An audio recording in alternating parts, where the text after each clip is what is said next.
This video is very much about the design process, and I want you to see the way I put things together. Well, first of all, as I've said previously, make sure all of your components, everything you're working with, are within sight and placed around your working area.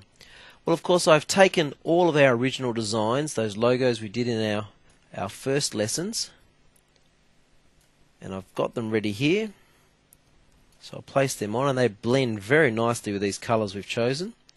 Now this text, I'll make it white in colour so we can see, but the customer has asked that these things be placed on the banner. So I'm just placing them on the banner to start somewhere. I think it's very important that we always work, and I've said this to you before, only with two typefaces, and really we already have those two. The Hairache hair stuff utilizes Arial Round, and of course Ruark LET is what we used for the lettering. So Extraordinary Hair, I'll make that rounded, Arial Round, and Hairache and the names of their different hair dyes, I'll make that Ruark LET. Alright, well that's my point of starting. So what can we do? Well, I'm going to stretch the word Extraordinary Hair out all the way across there like that.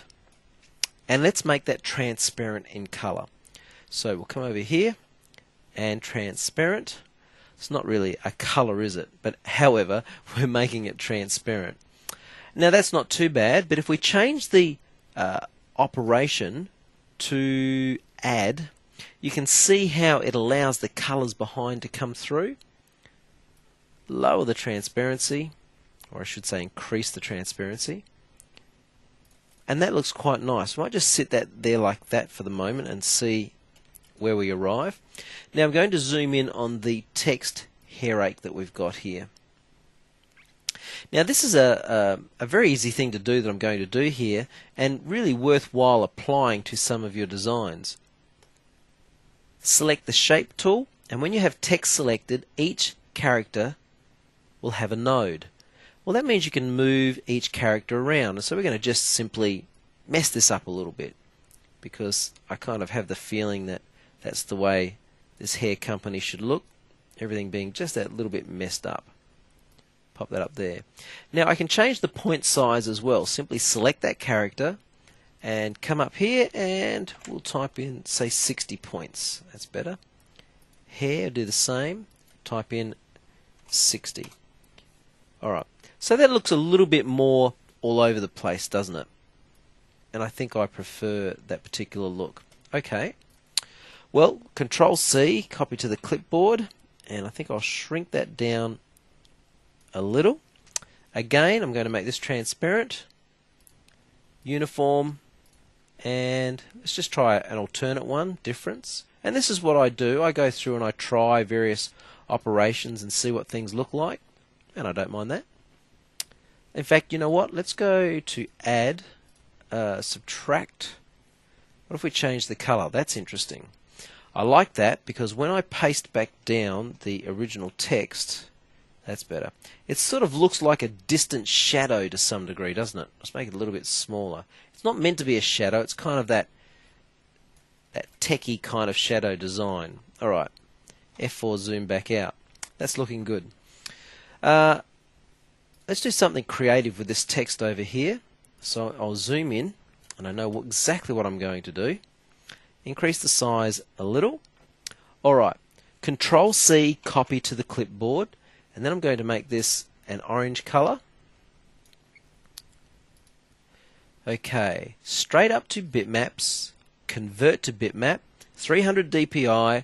It's very important we have a transparent background and anti-aliasing. Click OK. And bitmaps, down to blur and motion blur. We've used this before. Make sure the arrow is pointing in that horizontal direction. Click OK. Now watch this. Control V, paste the white text down on top. Isn't that a cool looking look? I like that. Group that. In fact, you know what we'll do is we'll crop what's underneath first of all. Just there like that. Double click. And then we'll group those together. And group.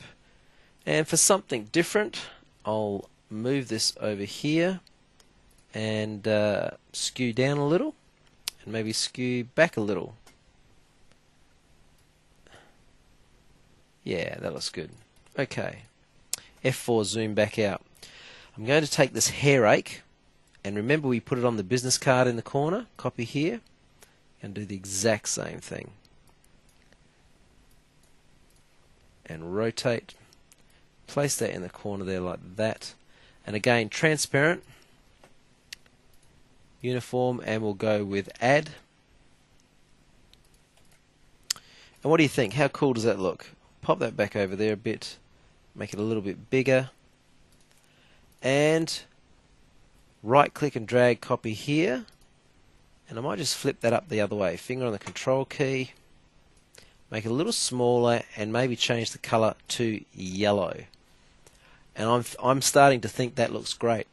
I'm wondering whether the HAH could be slightly different in color. So I'll select, finger on control, and I'll select that H and maybe make it a brighter orange. Finger on control, and we might make that white in color. What do you think of that? The other thing we could do, if I ungroup, is go up to Effect, and we could clear the bevel effect we applied, and in fact I do actually think I prefer that. It sort of makes it that little bit bolder. The extraordinary hair, that looks great. Look, I'm very happy with that. I would possibly play with this a little bit more over time, but as a basic design and a great place of ending, I think that's where I'll leave it. So in our next video we're going to convert this to a bitmap, and you'll notice a lot of the color will be lost, and we'll try to compensate with some color correction.